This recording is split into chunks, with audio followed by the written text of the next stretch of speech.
¿Cómo estamos hoy? Estamos de lunes, contentos, libres, pero lindos. Es decir, bueno, sí, estamos todos lindos, por supuesto. Y vos también, que estás del otro lado, hasta las 7 te acompañamos. Tenemos mensajes, claro. ¿Me recuerdas el teléfono? Pero cómo no, 11 58 35 87 69. Bien lo dice. Gracias por el mensaje. Ah, este es de Mendoza, de Cristina de Mendoza. Beso, claro. Dice, gracias por el mensaje, los veo siempre y me gusta este programa. La nota de Canela fue preciosa la semana pasada y la de Gabriela Arias Uriburu también. Un saludo grande. Muchas gracias. Linda nota fueron, sí, exactamente. Y acá, buenas tardes Emiliano, hermoso lunes. Gracias por todos los maravillosos temas que están tratando. Sigan para adelante, creciendo y alimentando conciencias. Muy bien, soy Silvia de Puerto Madero. Besos Silvia, beso a toda la gente de Puerto Madero. Emiliano, vos iluminás cuando compartís algunos temas humanos, comillas, y sensibles. Va un abrazo y un beso para vos y para todo el equipo. César de San Cristóbal. Gracias, César. Permitime leer algo de una bióloga muy conocida que es Irene Weiss, que mandó un mensaje el viernes y evidentemente no pudo salir por tiempo, o qué sé yo. Sí. Y dice, por favor, tomen nota. La única forma que la especie humana sobreviva en el futuro es respetar todos los reinos vivos. No se puede industrializar a los animales hacinados como si fueran cosas inertes. ¿Te acordás que habíamos hablado el viernes de esto, no? Sí. Y hace su aporte Irene Weiss de Bagden. Irene Weiss. Ah, Irene. Gracias, Irene. Ahí está el mensaje. Vale. Vamos al próximo tema. Claro, mirá. ¿De qué hablamos? ¿De qué hablamos, amigos? ¿De qué hablamos cuando hablamos de negocios familiares? Le leo rápidamente algo que tengo acá, que me lo adjunté. Dice que rápidamente, antes de recibir a nuestro invitado, dice que en Argentina los negocios familiares, Lola, representan el 75%, escuchen esto, 75% del sector productivo y generan más del 70% del empleo privado. Sin embargo, aquí, solo el 35% llega a la segunda generación y apenas el 2% a la tercera. Por supuesto, la pregunta es cómo sostenerse en un escenario cada vez más competitivo. Para eso recibimos a Ariel Chamson. Ahí está, que lo tenemos en Zoom. Ahí está. Ariel, ¿cómo te va? Bienvenido. Él es consultor en marketing digital. ¿Cómo andás, Ariel? A ver si nos escucha bien. Un gusto, ¿cómo andan? ¿Cómo andás? Acá Emiliano Rela, todo el equipo de cómo estamos hoy. Todo muy bien. Gracias por este tiempo. Ariel, ¿cómo hacemos con los negocios familiares para sostenernos? ¿Qué los sostiene, mejor dicho? ¿Y qué hay que hacer en esta tecnología que avanza, en el marketing, la inteligencia artificial? Contanos un poco, que vos estás más empapado de este tema. Antes está bueno hablar de esto, justamente que tocaste el tema, que todavía no están terminando de hacer la transformación digital que ocurrió en los últimos 20 años y ahora tenés el bombazo de la inteligencia artificial que viene de repente a arrasar con todo. Entonces estás en un momento donde la pyme normalmente, que venía trabajando en pos de mejorar toda la parte digital y de comunicación en marketing sobre todo, de repente se come este bombazo de ahora, pará, hay que cambiar todo. Claro. Entonces sí, realmente es un desafío importante, pero bueno, se puede trabajar, hay que enfocarse sobre todo y planificar, que es algo que a la pyme normalmente le cuesta porque vive en el día a día, más que mirando con mucha más anticipación. Sí, qué importante para abrir un poco el tema, ¿no?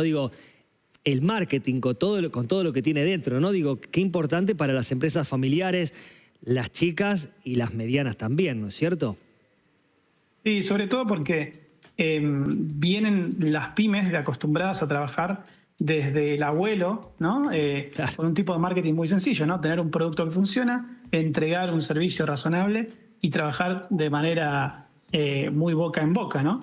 Y a partir de los últimos años empezó la transformación digital y tuvieron todos que tener su página en Instagram, tener que tener reels y un montón de cosas que les parecía un poco extraño, pero de repente todos se volvieron influencers o tiktokers. Claro. Y pasamos por ese cambio. Hoy tenemos la inteligencia artificial que toca la puerta y dice, bueno, ahora no solamente hay que ser experto en comunicación, sino también tener idea de inteligencia artificial. Entonces el trabajo es un trabajo, te diría, con muchas dimensiones y creo que el foco sobre todo es capacitarse, planificar y empezar a entender que hay un montón de herramientas que te acercan mucho más a esta nueva forma de hacer las cosas, ¿no? Sí, ahora cuando decís eso, esto que dijiste muy bien, no querés dejar pasar abuelos, ¿no es cierto? Hijos, nietos. Hay una generación quizá como que es reacia a actualizarse, paréntesis, me anoté, WhatsApp Business, inteligencia artificial, Google Mi Negocio, hay una generación como que les cuesta, ¿no? Como, bueno, por ahí, viste, está el nieto que dice, mira, abuelo o papá, ahora es por acá.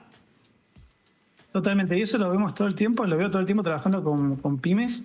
Claro. Esta visión que les cuesta, ¿no? O sea, ves a los chicos. Recién justo tuve una charla con una empresa que se producía productos textiles y decía, allí está mi hijo tocando esto nuevo, pero tenemos que revisarlo con el padre, el abuelo, que está medio reacio a estas cosas, que le gusta tocar las puertas.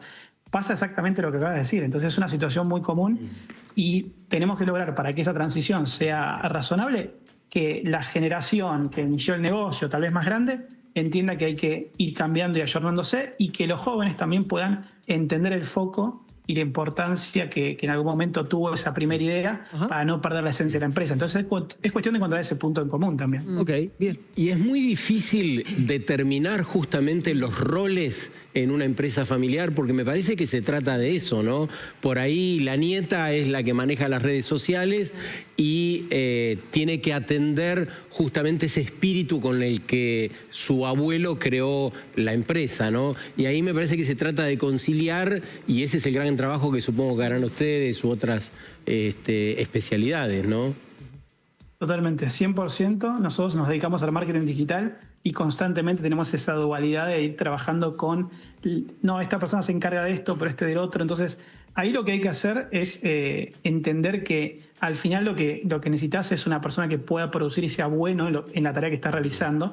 Y muchas veces lo que pasa es que se elige mucho en la pyme por confianza y no tanto por talento. Entonces se llama al primo, al amigo, porque confían más en él, pero tal vez no tenían ni idea de marketing, no tenían ni idea de operaciones o de finanzas. Entonces ahí empieza a tener problemas de contratación. Entonces es muy importante que la pyme empiece a adoptar una metodología más de datos, de entender no solamente que lo importante es la confianza, pero también capacitar a esas personas que forman parte de las empresas en cada uno de sus roles antes de poder mandarlos, digamos, a la batalla. Pero Ariel, te hago una consulta, digo, porque a veces también, digo, cuando son empresas que van pasando de generación en generación, uno a veces me ha tocado hablar con algunos empresarios y dice, y no quiso seguir con la tradición de la familia. Entonces te podés encontrar con una generación que no quiere seguir el legado. Totalmente, totalmente.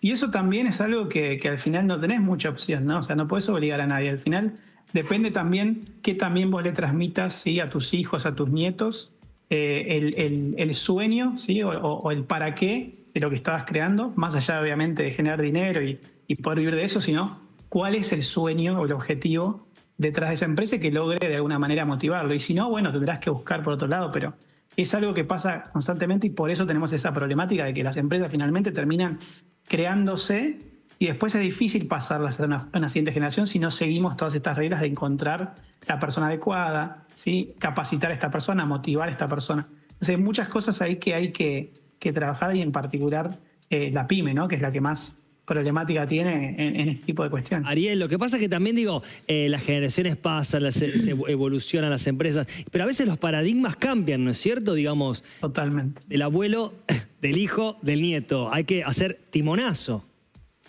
Sí, totalmente. Positivamente, totalmente. ¿no? Sobre todo, para bien. Y sobre todo cambian también la tendencia. Justamente lo que hablaba hace un ratito con esta empresa era, hoy tal vez tenés que vender otra cosa. Lo que tal vez vendías bárbaro hace tal vez 6 meses, 1 año, 10 años, ya no se puede vender más. Entonces tenés un cambio constante del entorno, de cómo hay que trabajar, de las tecnologías. Entonces es capacitación constante. Yo creo mucho en la capacitación, en educarse, en investigar y estar constantemente en aprendizaje. Y justamente es algo que a la pyme le cuesta, porque muchas veces miran para adentro en lugar de mirar para afuera. Están todo el tiempo metidos en el taller trabajando. Así que mirar un poquito qué es lo que pasa afuera para estar todo el tiempo mirando lo que viene, ¿no? ¿Sabés qué ¿sabés qué me asombra? Vos estuviste laburando para Disney, para Nike también y para Starbucks, ¿es correcto? Sí, trabajé mucho con marcas grandes y después me empecé a enfocar más que nada hoy en el sector PYME. Ok, voy a las marcas grandes. ¿Qué pasa con el ayornamiento del marketing ahí adentro? ¿Es diario, es cotidiano, es un permanente, ¿no es cierto? Constantemente están aprendiendo, constantemente están innovando, constantemente están probando cosas que tal vez no se sabe si van a servir a futuro, pero están todo el tiempo en lo último y eso es lo que les permite también encontrar esos diferenciales que los hacen únicos a estas empresas.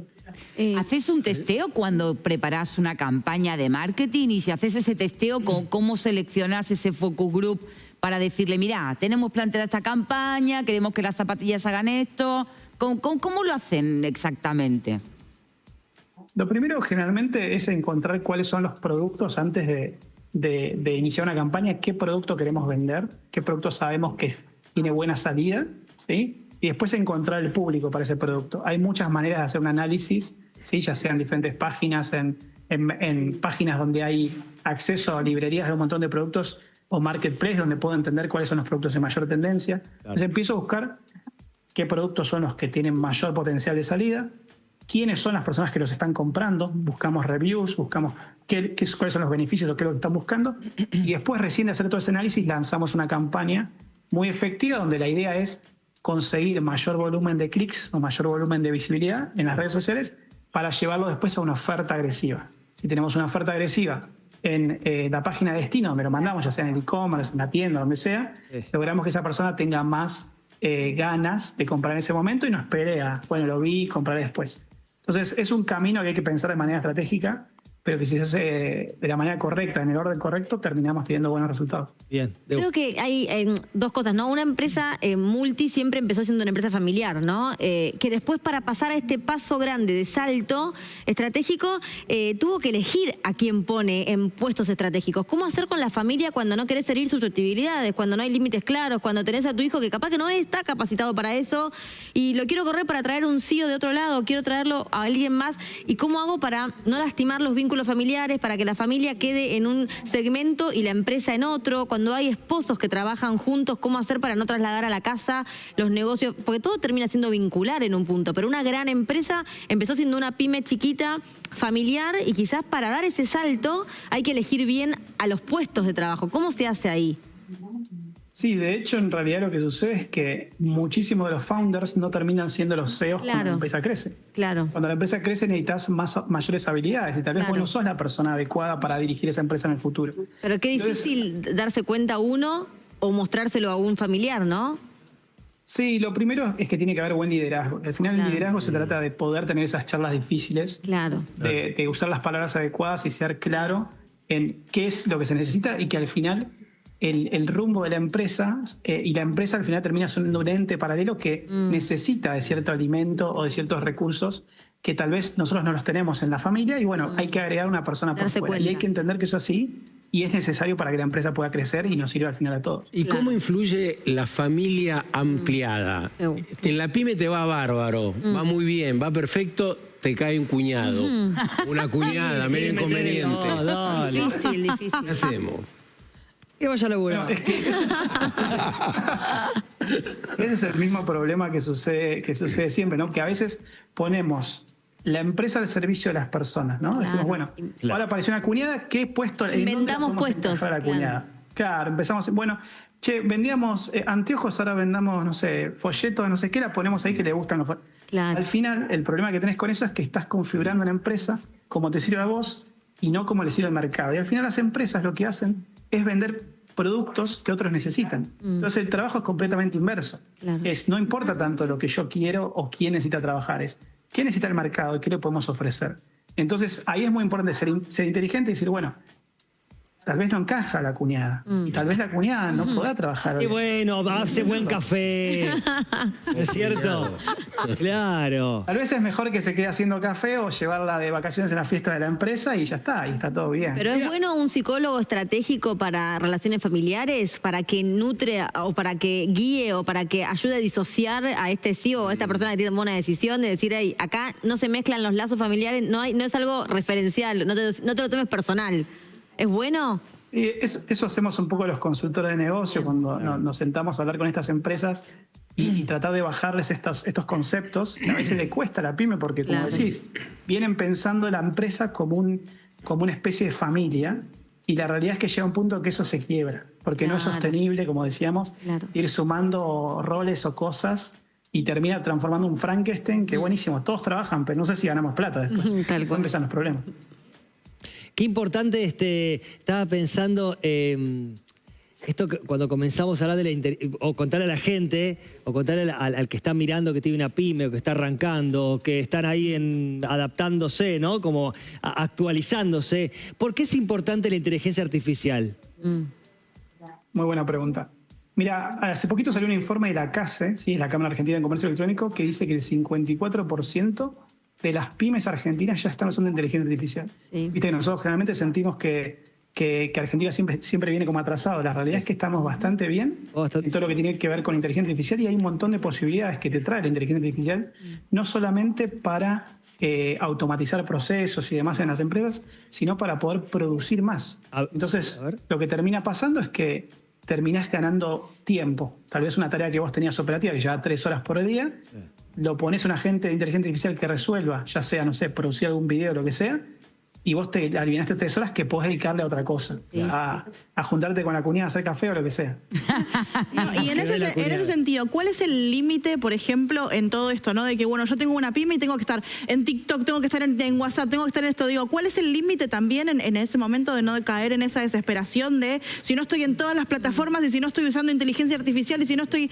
Digo, ¿cómo se encuentra ese límite de decir como, bueno, mi negocio tal vez no necesita hacer todo eso? Digo, ¿cómo te das cuenta de esa situación? Completamente. Eso es algo típico, es un problema típico que pasa en las empresas pyme, donde están constantemente mirando para todos lados y sale algo nuevo y lo quieren probar. No saben ni qué es, pero lo quieren.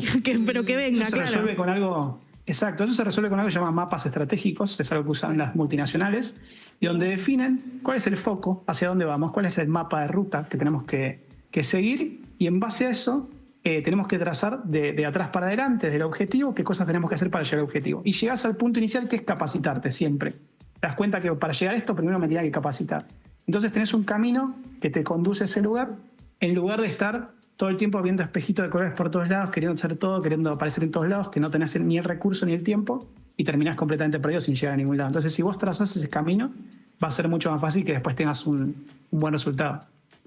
Claro, porque está bueno eso que dijiste, como que todos, digo, en este caso una pyme, ¿no? Digo, es estar en todos lados. A veces es como, viste, como hasta manotazo de ahogados, se dice, ¿no es cierto? Como querer estar en todos lados. Mucho abarca, poco aprieta. Claro, digo, sin poner el foco, ¿no es cierto? Digo, también saber para dónde. Y antes que cuando decías esto de las empresas, ¿no? Digo, a veces está hecho para la familia, en realidad, o para los empleados, hablo en general. Digo, también es escuchar al consumidor. Tan básico y a veces no pasa. Es tremendo eso, porque es como, digamos, la realidad es que el mercado es duro, ¿sí? Al final esto es como una especie de selva que, más allá de que haya regulaciones, a las personas no les importa mucho si la cuñada del primo va a tener trabajo, les importa si el producto que estás haciendo le va a resolver esa necesidad. Entonces es muy importante partir siempre de esa base y de esa premisa para poder diseñar la estructura de la empresa. Pero Ariel, hay casos históricos donde no había necesidad y a un empresario se le ocurrió crear esa necesidad. Estoy hablando del último muñequito bomba que todo el mundo lleva colgado del bolso. O sea, nadie necesitaba ese muñeco, pero de repente alguien dijo, che, ¿por qué no volvemos imprescindible este muñequito peluche para que todo el mundo lo tenga en las llaves o en el bolso? O digo, hay gente que es visionaria y es capaz de implementar una necesidad que no existía. Exactamente. De hecho, bueno, tenés el caso más conocido, que es el de Steve Jobs con el iPhone, que en ese momento hicieron un análisis de mercado y dijeron, todo el mundo quiere botoncitos en los teléfonos. Y él dijo, no, mi iPhone va a tener un solo botón para prender y apagar, y se terminó.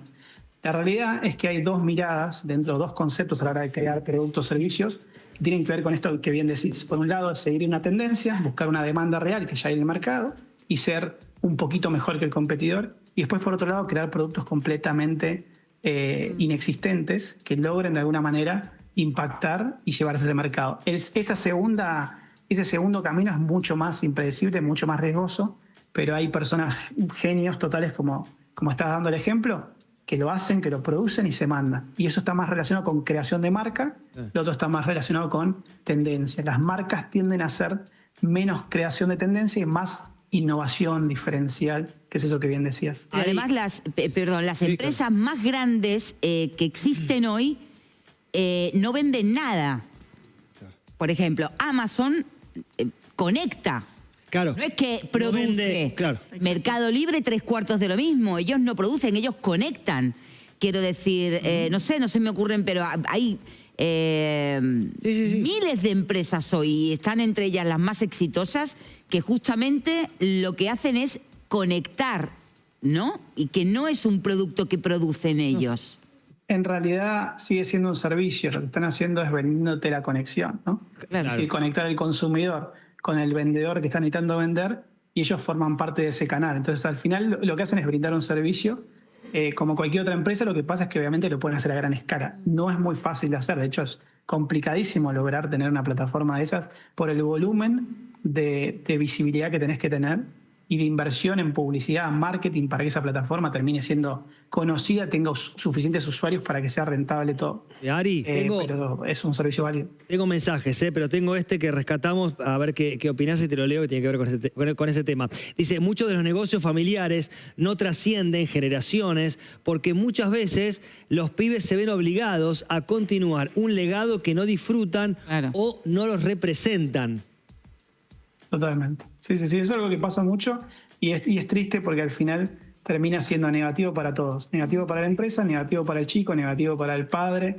Ahí es importante entender y tener esa charla que hablamos al principio, ser muy auténtico y muy sincero y honesto en el sentido de que si esto es algo que no le interesa a esta persona, es mejor no hacerlo y poner un profesional que te encante, que pueda hacerlo y seguir ese camino con una persona que no sea de la familia.